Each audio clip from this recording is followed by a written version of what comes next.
the Priyanka Chopra Foundation for Health and Education, and around the same time partner with UNICEF, was an encounter with my housekeeper's daughter. About 12 years ago, I came home from set early one day and she was sitting in my library reading a book. And she must have been 8 or 9 years old, and I knew she loved reading. So I asked her, I was like, it's a weekday, why aren't you in school? And she said, oh, I don't go to school anymore. So I went and asked her mother and I said, why isn't she in school? And her mom said that her family couldn't afford to send her and her brothers to school, so they chose the boys. The reason: she would eventually get married and it would be a waste of money. I was completely blown, and it shook me to my core. Eventually, I decided to cover the cost of her education so that she could continue to learn, because education is a basic human right.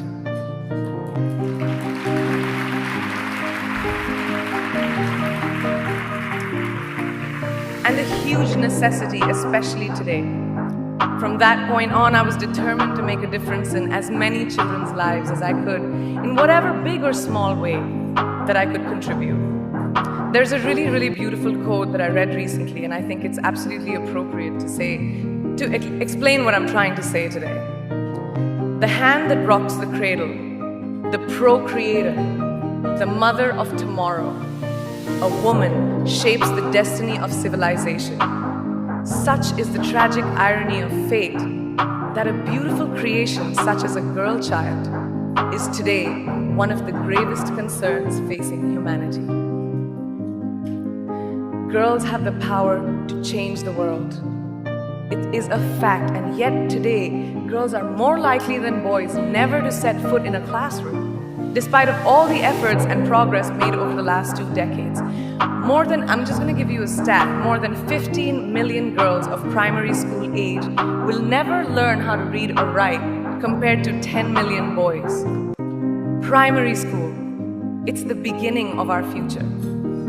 Over the last 11 years, I have witnessed firsthand the incredible work that UNICEF does for children around the world, especially victims and survivors of child marriage, displacement, war, sexual violence. But there is still so much work to do. And for me, that is the fuel to my fire. The reason I am so committed to this cause, and that is where my passion stems from, because I know that a girl's education not just empowers families, but communities and economies. A result of her education, we all do better. It's just as simple as that. As entertainers and influencers sitting in this room, I feel that it's our social responsibility to be a voice for the voiceless, which is why I applaud each and every woman in this room for being such a badass.